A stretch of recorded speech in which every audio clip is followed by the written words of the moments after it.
Okay, so rule number 1 is to use apostrophes with contractions. There you go. To show missing letters. So, I mean, we all know what contractions are. It's when you want to say do not, but we speak English and can shorten that and say don't. That's a contraction. And what the apostrophe is doing there is showing that there are missing letters. Cannot turns into can't. And that is why it's, when it means it is, turns into it's, like that. So this rule is the most important rule. The second rule is about possession, but this rule is the one that you always have to use. And so that's why it's apostrophe, it is. There's another reason for why that is, but we can talk about that in a second. Same with who is goes into whose, like that. Right? So that's why we don't use whose for the contraction. Okay, that makes sense. Oh, you can also use it if you are like shortening things, so like finger licking. Did you guys hear that KFC had to they changed their slogan because of coronavirus? That cracks me up so much. Like they were like, it's irresponsible to say finger licking good during these trying times, so we have to make it something else. We don't want people licking their fingers. But yeah, so the apostrophe there, it represents a missing G, right? So that's why you use it. I don't know. Good chicken. Eat chicken. Wash your hands after you eat this chicken. I'm not really sure. All right. Lip smacking good, yeah, and you do the same thing with the apostrophe. There we go. All right, number 2 rule is all about showing possession. So you use an apostrophe to show that someone owns something. Who or what has ownership? Okay, so this is really simple when it's one person who owns one physical object, the child's toy. Right? It is the child who owns the physical object. We need to show that it is just one child owning that physical object. So we do an apostrophe S. Let's say, okay, let's change that to the boys train. We've got the apostrophe S if there's one boy, right? But what if there are multiple boys that own the train together? You've got 3 sons and it's all of their trained. The boys train, you would put the apostrophe after the S. So when it is plural, apostrophe goes after the S. And just like with all things English, they make it a little bit difficult. So let's say we want to change that into a plural. What's the plural of child? Yeah, the children. If it changes form like this, where it's like obviously a completely different word than child, we still do the apostrophe S like that. So person and people, it works the same way. Even though it is plural, we still do apostrophe S for that example. But any word that isn't irregular, you put it after the S. The one that people always ask me about is if it's a name and it ends in S, right? So like, what's a name that ends in S? Douglas. So Douglas, you would say Douglas's train.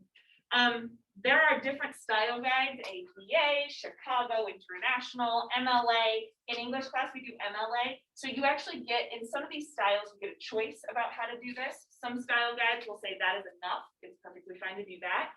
But MLA would like you to add an extra apostrophe S at the end of that. So it's Douglas's train. Okay, what if their last name was the Douglases? And there are multiple of them. You pluralize the name, not apostrophe S. That's not going to come up on the ACT, so let's not worry about it. That is my brain. Douglas's. All right. Rule number 3 is for dual possession. So if two people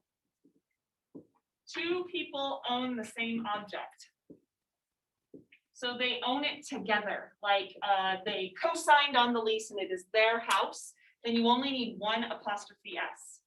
Two same subject, one apostrophe S. So like Scott and Whitney's home. We both signed it. I was about to go on a tangent about how they made me sign it as co-borrower, even though I was the one who paid the whole down payment. I was the co-borrower because I'm the wife. Anyway, Scott and Whitney's home though, we both own it together. We only needed one apostrophe S, right? We're both employed, we both have jobs. So if it's two people own two separate things,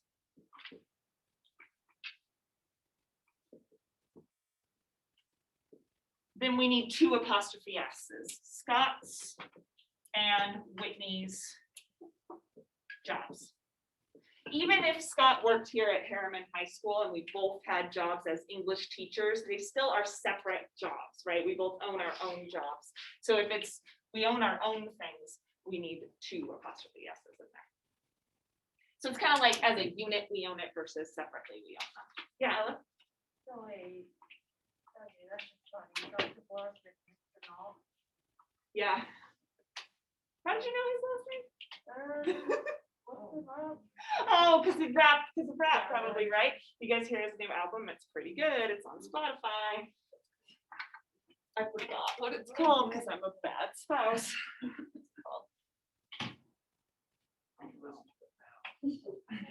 Season 4. It's not school appropriate. Okay. Rule number 4 is a don't use apostrophes part, and this is more like Dr. Borg's pet peeves with apostrophes. Like lots of people will make these mistakes, and usually they're not going to care that much. But I'm an English teacher, so I care. When you are shortening, so no, let's say it like this: no apostrophe. When you are shortening words into letters, what is that called? No, like when you're calling a philosophy of doctorate PhD. Acronyms, thank you. With acronyms, you don't use an apostrophe. If you're saying like all of these people have PhDs, you wouldn't do apostrophe S. All of these people are doctors. You wouldn't do an apostrophe S if you're shortening something. The other time, and this comes up more often, is like I got all B's this year. You don't use an apostrophe S in that. Even with A's, even though it looks like as, everyone gets it from context. So, and the fact that you're capitalizing the A. And then the other one is with numbers, and this is the one that drives me crazy. You don't need an apostrophe when you say something like the 1980s or the 2000s or anything like that, because you're talking about multiple years in the 80s. It's a plural. It's not a possessive, right? So you don't need an apostrophe in it. So that's the trick here.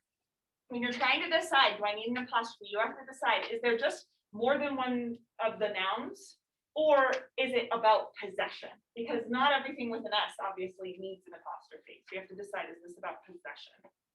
Yeah. What is your least favorite contraction? Should have.